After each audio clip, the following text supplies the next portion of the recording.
ನಮಸ್ಕಾರ, ನನ್ನ ಚಾನಲ್ಗೆ ಸ್ವಾಗತ. ಇಂದು ಒಂದು ಆಸಕ್ತಿಕರ ಕಥೆಯನ್ನು ಹೇಳುತ್ತೇನೆ. ಕಥೆಯಲ್ಲಿ ಆಕರ್ಷಣೆಯ ರಹಸ್ಯ ಭಾವಗಳು, ಹಣದ ವ್ಯವಹಾರ, ಗುಪ್ತ ಸಂಪರ್ಕ ಇದೆ. ಯಾವ ಭಾಗವನ್ನು ಬಿಟ್ಟು ಕೇಳಬೇಡಿ, ಈ ಕತೆ ನಿಮಗೆ ನೆಚ್ಚಲಿದೆ. ಕೃಷ್ಣ ನದಿಯ ತೀರದ ಸೊಗಸಾದ ಹಳ್ಳಿಯಲ್ಲಿ ಪ್ರಿಯಾ ಎಂಬ ಯುವತಿ ಬಾಡಿಗೆ ಮನೆಯಲ್ಲಿ ವಾಸಿಸುತ್ತಿದ್ದಳು.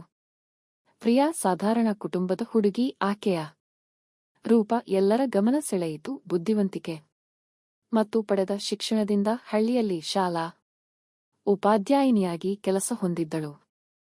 ಪ್ರಿಯಾಳ ತಂದೆ ತಾಯಿಗೆ ಆಕೆ ಏಕೈಕ ಹೆಣ್ಣುಮಗಳು. ಕೆಲಸ ದೊರೆತಿದ್ದು ಖುಷಿ ನೀಡಿತು. ಆದರೆ ಒಬ್ಬಳೇ ಹಳ್ಳಿಯಲ್ಲಿ ಇರುವ ಆತಂಕ ಇತ್ತು. ಮೊದಲು ಸಮ್ಮತಿಸಿರಲಿಲ್ಲ ಪ್ರಿಯಾಳ ಒತ್ತಡಕ್ಕೆ. ತಂದೆ ಒಪ್ಪಿ ಸುರಕ್ಷಿತ ಬಾಡಿಗೆ ಮನೆ ಹುಡುಕುವಲ್ಲಿ ನೆರವಾದ. ನದಿಯ ದಡದಲ್ಲಿ ಸುಂದರ ಬಾಡಿಗೆ ಮನೆ ಸಿಕ್ಕಿತು. ಮನೆಯ ಮಾಲಿಕಿ ರಾಜೇಶನ ಅಕ್ಕ ಮೀನಾ. ಅದು ಮೀನಾಳದು. ರಾಜೇಶ್ 45ರ ಆಕರ್ಷಣೀಯ ವ್ಯಕ್ತಿ. ಅಕ್ಕನ ಜೊತೆ ಹಳ್ಳಿಯ ಮನೆಯಲ್ಲಿ ಇದ್ದ ಮೀನಾ ಸೌಮ್ಯ ಮಾತುಗಾರಳು. ಪ್ರಿಯಾಳ ಸರಳ ಸ್ವಭಾವ ಮೀನಾಗೆ ಮೆಚ್ಚುಗೆಯಾಯಿತು. ಇಬ್ಬರು ತ್ವರಿತವಾಗಿ ಸ್ನೇಹ ಬೆಳೆಸಿದರು. ಭಾನುವಾರ ಪ್ರಿಯಾ ಮನೆಯಲ್ಲಿರುತ್ತಿದ್ದಳು. ಮೀನಾ ಆಕೆಯನ್ನು ಭೋಜನಕ್ಕೆ ಆಹ್ವಾನಿಸಿದಳು. ಪ್ರಿಯಾಗೆ ಮೀನಾ ಒಳ್ಳೆಯವಳೆಂದು ಅರಿವಾಗಿ ಸಂತಸದಿಂದ ಸ್ವೀಕರಿಸಿದಳು. ಭೋಜನದ ವೇಳೆ ರಾಜೇಶ ಮಾತುಕತೆ ಮಾಡಿದ. ಪ್ರಿಯಾಳ ಮೃದು ಹಾಸ್ಯ, ಆಕರ್ಷಣೀಯ ನಯನಗಳು, ವಿನಮ್ರ ನಡತೆ ಅವನ ಹೃದಯವನ್ನು ಕದಡಿತು. ಆ ದಿನದ ನಂತರ ರಾಜೇಶ ಸಾಂದರ್ಭಿಕವಾಗಿ ಸಂಭಾಷಣೆ ಮಾಡಿದ. ಆಕೆಯ ಸೌಂದರ್ಯವನ್ನು ಪ್ರಶಂಸಿಸಿದ. ಪ್ರಿಯಾಗೆ ಅವನ ಮೋಡಿ ಸಂಭೋಗ ವಶೀಕರಣ ಸ್ಪೆಷಲಿಸ್ಟ್. ವಶೀಕರಣಕ್ಕೋಸ್ಕರನೇ ಕರೆ ಮಾಡಿ. ಮಹಾಕಾಳಿ ತಾಂತ್ರಿಕ ಪೀಠಂ ಶ್ರೀ ಮಹಾ ಅಘೋರ ತಪಸ್ವಿ. ನಿಮ್ಮ ಪ್ರೀತಿಯನ್ನ ಮರಳಿ ಪಡೆಯಬೇಕೇ? ನಿಮ್ಮ ಪ್ರೀತಿಯನ್ನ ಮನೆಯಲ್ಲಿ ಒಪ್ಪುತ್ತಿಲ್ಲವೇ? ನೀವು ಇಷ್ಟಪಟ್ಟ ವ್ಯಕ್ತಿ ನಿಮ್ಮಂತೆ ಆಗಬೇಕೇ? ಲವ್ ಮ್ಯಾರೇಜ್ ನಲ್ಲಿ ಕುಟುಂಬದಿಂದ ಕಿರಿಕಿರಿಯಾಗುತ್ತಿದೆಯೇ? ನಿಮ್ಮ ಪತಿ ಅಥವಾ ಪತ್ನಿಗೆ ಪರಸ್ತ್ರೀ ಸಹವಾಸ ಬಿಡಿಸಬೇಕೇ? ಇಲ್ಲಿದೆ ಶಾಶ್ವತ ಪರಿಹಾರ. ವಶೀಕರಣ ಮತ್ತು ಶತ್ರು ಮುತ್ತಿಗೆಗೆ ಓಪನ್ ಚಾಲೆಂಜ್. ನಿಮ್ಮ ಕೆಲಸ ಕೇವಲ 2 ಗಂಟೆಯಲ್ಲಿ ಶಾಶ್ವತ ಸಮಾಧಾನ ಇಲ್ಲಿದೆ. ಕೆಲಸ ಆಗದಿದ್ದಲ್ಲಿ ನಿಮ್ಮ ಹಣ ವಾಪಸ್. ಗುಪ್ತ ಅಘೋರ ವಾಮ ಪದ್ಧತಿಯಿಂದ ಇಲ್ಲಿ ಶಾಶ್ವತ ಪರಿಹಾರ ಗ್ಯಾರಂಟಿ. ನೋಟದಲ್ಲಿ ಉದ್ದೇಶ ಅರ್ಥವಾಯಿತು. ಆದರೂ ನಿರ್ಲಕ್ಷಿಸಿ ಉಪಾಧ್ಯಾಯಿನಿಯ ಕರ್ತವ್ಯದಲ್ಲಿ ತಲ್ಲೀನಳಾದಳು. ಕೆಲವು ಬಾರಿ ಮೀನಾಳೊಂದಿಗೆ ದೇವಾಲಯದ ಬಳಿ ಸಂಜೆ ಸುತ್ತಾಟಕ್ಕೆ ಹೋಗುತ್ತಿದ್ದಳು. ರಾಜೇಶ ತೀಕ್ಷ್ಣವಾಗಿ ನೋಡುವುದನ್ನು ಗಮನಿಸಿದಳು. ಹಳ್ಳಿಯ ಏಕಾಂತತೆಯಿಂದ ಪ್ರಿಯಾಳ ಮನದಲ್ಲಿ ಬಯಕೆಗಳು ಮೊಳಕೆಯೊಡೆಯುತ್ತಿದ್ದವು. ರಾಜೇಶ ಸೊಗಸಾಗಿ ನೋಡಿದಾಗ ಕ್ಷಣಿಕವಾಗಿ ಮಮತೆ ಉಕ್ಕಿತು. ಆದರೆ ಇದು ತಪ್ಪು ಎಂದು ನಿಯಂತ್ರಿಸಿಕೊಂಡಳು. ಒಂದು ದಿನ ರಾಜೇಶ ಹೊರಗಡೆ ಒಬ್ಬಳೇ ನಿಂತಿದ್ದ. ಪ್ರಿಯಾ ಶಾಲೆಯಿಂದ ಹಿಂದಿರುಗುತ್ತಿದ್ದಳು. ನಿನ್ನ ಸೌಂದರ್ಯ ಈ ನದಿಯ ಹರಿವಿನಂತೆ ಎಂದು ರಾಜೇಶ ಹೇಳಿದ.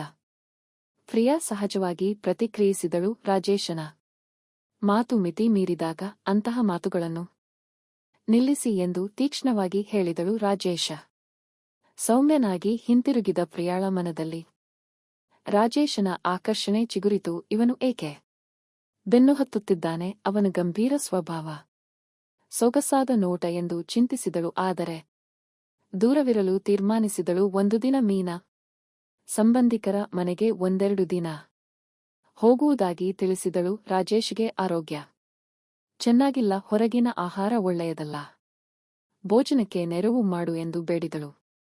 ಪ್ರಿಯಾಗೆ ಇಚ್ಛೆ ಇರಲಿಲ್ಲ. ಆದರೆ ಮೀನಾಳ ದಯೆಗೆ ಸಮ್ಮತಿಸಿದಳು. ಸರಿ ಅಕ್ಕ, ಚಿಂತೆ ಬೇಡ, ಹೋಗಿ ಬನ್ನಿ. 2ನೇ ದಿನ ಪ್ರಿಯಾ ಶಾಲಾ ಕೆಲಸ ಮುಗಿಸಿ ತಿನಿಸು ಸಿದ್ಧಪಡಿಸಿ ರಾಜೇಶನ ಮನೆಗೆ ಬಂದಳು. ರಾಜೇಶ ಬಾಗಿಲು ತೆರೆದಾಗ ಆಶ್ಚರ್ಯಪಟ್ಟ. ನೀನು ಇಲ್ಲಿಗೆ ಏನು ಬಂದೆ? ಮೀನಾ ಅಕ್ಕ ತಿನಿಸು ನೆರವು ಹೇಳಿದರು ಎಂದು ಪ್ರಿಯಾ ಹೇಳಿದಳು. ಅಡುಗೆ ಮನೆಯಲ್ಲಿ ರೊಟ್ಟಿ ಮಾಡುತ್ತಿದ್ದಾಗ ರಾಜೇಶ ಆಕೆಯನ್ನು ತೀವ್ರವಾಗಿ ನೋಡಿದ. ಅವಕಾಶ ಬಳಸಿ ಪ್ರಿಯಾಳ ಭುಜದ ಮೇಲೆ ಕೈಯಿಟ್ಟ. ನೀವು ಏನು ಸ್ಪರ್ಶಿಸುತ್ತಿದ್ದೀರಿ ಎಂದು ಪ್ರಿಯಾ ಪ್ರಶ್ನಿಸಿದಳು. ರಾಜೇಶ ಆಕೆಯ ಮುಖಕ್ಕೆ ಮುಟ್ಟಿದ. ದಯವಿಟ್ಟು ಹಿಂದೆ ಸರಿಯಿರಿ ಎಂದಳು ಪ್ರಿಯಾ. ಆದರೆ ಆಕೆಯ ಒಳಗಿನ ಆಕರ್ಷಣೆ ಎಚ್ಚರಗೊಂಡಿತು. ಕ್ಷಣಗಳಲ್ಲಿ ಪ್ರಿಯಾ ರಾಜೇಶ್ಗೆ ಸಮ್ಮತಿಸಿದಳು. ಅವನ ಕೈಯನ್ನು ಹಿಡಿದು ಸಮೀಪಿಸಿದಳು. ರಾಜೇಶ್ ಆಕೆಯನ್ನು ಒಳಕೋಣೆಗೆ ಕರೆದ ಇಬ್ಬರು ಆ ರಾತ್ರಿ ಜೊತೆಯಲ್ಲಿದ್ದರು. ಪ್ರಿಯಾಳ ಸೊಗಸಾದ ರೂಪ ರಾಜೇಶನನ್ನು ಉತ್ತೇಜಿಸಿತು. ಆಕೆಯ ನೋಟ ಅವನನ್ನು ಕೆಣಕಿತು. ನೀನು ಹಳ್ಳಿಯ ಸೌಂದರ್ಯ ಎಂದು ರಾಜೇಶ ಮೆಚ್ಚಿದ. ನಿಮ್ಮ ಅಕ್ಕ ಇದ್ದರು ನನ್ನನ್ನು ಬೆನ್ನು ಹತ್ತುತ್ತಿದ್ದೀರಿ ಎಂದು ಪ್ರಿಯಾ ಚುಡಾಯಿಸಿದಳು. ಆದರೆ ಆಕೆಯ ಒಳಗಿನ ಬಯಕೆಗಳು ತಡೆಯಲಿಲ್ಲ. ಇಬ್ಬರು ಆ ಕ್ಷಣದಲ್ಲಿ ಮುಳುಗಿದರು. ನಂತರ ರಾಜೇಶ ಕೆಲವು ಹಣ ನೀಡಲು ಯತ್ನಿಸಿದ. ಇದು ಸರಿಯಲ್ಲ ಎಂದು ಪ್ರಿಯಾ ಕೋಪಗೊಂಡು ತಿರಸ್ಕರಿಸಿದಳು. ಇದು ಗುಪ್ತವಾಗಿರಲಿ, ತೆಗೆದುಕೋ ಎಂದು ರಾಜೇಶ ಬಲವಂತ ಮಾಡಿದ. ಪ್ರಿಯಾ ಹಣವನ್ನು ಸ್ವೀಕರಿಸಿ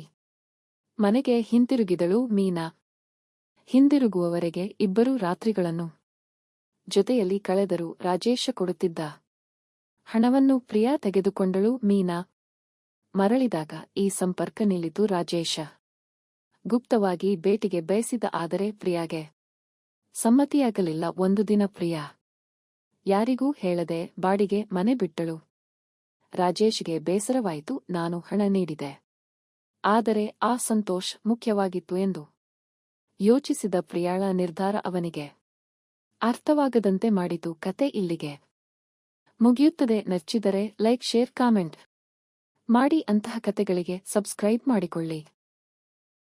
ಮೋಡಿ ಸಂಭೋಗ ವಶೀಕರಣ ಸ್ಪೆಷಲಿಸ್ಟ್. ವಶೀಕರಣಕ್ಕೋಸ್ಕರನೇ ಕರೆ ಮಾಡಿ. ಮಹಾಕಾಳಿ ತಾಂತ್ರಿಕ ಪೀಠಂ ಶ್ರೀ ಮಹಾ ಅಘೋರ ತಪಸ್ವಿ ನಿಮ್ಮ ಪ್ರೀತಿಯನ್ನ ಮರಳಿ ಪಡೆಯಬೇಕೇ? ನಿಮ್ಮ ಪ್ರೀತಿಯನ್ನ ಮನೆಯಲ್ಲಿ ಒಪ್ಪುತ್ತಿಲ್ಲವೇ? ನೀವು ಇಷ್ಟಪಟ್ಟ ವ್ಯಕ್ತಿ ನಿಮ್ಮಂತೆ ಆಗಬೇಕೇ? ಲವ್ ಮ್ಯಾರೇಜ್ ನಲ್ಲಿ ಕುಟುಂಬದಿಂದ ಕಿರಿಕಿರಿಯಾಗುತ್ತಿದೆಯೇ? ನಿಮ್ಮ ಪತಿ ಅಥವಾ ಪತ್ನಿಗೆ ಪರಸ್ತ್ರೀ ಸಹವಾಸ ಬಿಡಿಸಬೇಕೇ? ಇಲ್ಲಿದೆ ಶಾಶ್ವತ ಪರಿಹಾರ. ವಶೀಕರಣ ಮತ್ತು ಶತ್ರು ಮುತ್ತಿಗೆಗೆ ಓಪನ್ ಚಾಲೆಂಜ್. ನಿಮ್ಮ ಕೆಲಸ ಕೇವಲ 2 ಗಂಟೆಯಲ್ಲಿ ಶಾಶ್ವತ ಸಮಾಧಾನ ಇಲ್ಲಿದೆ.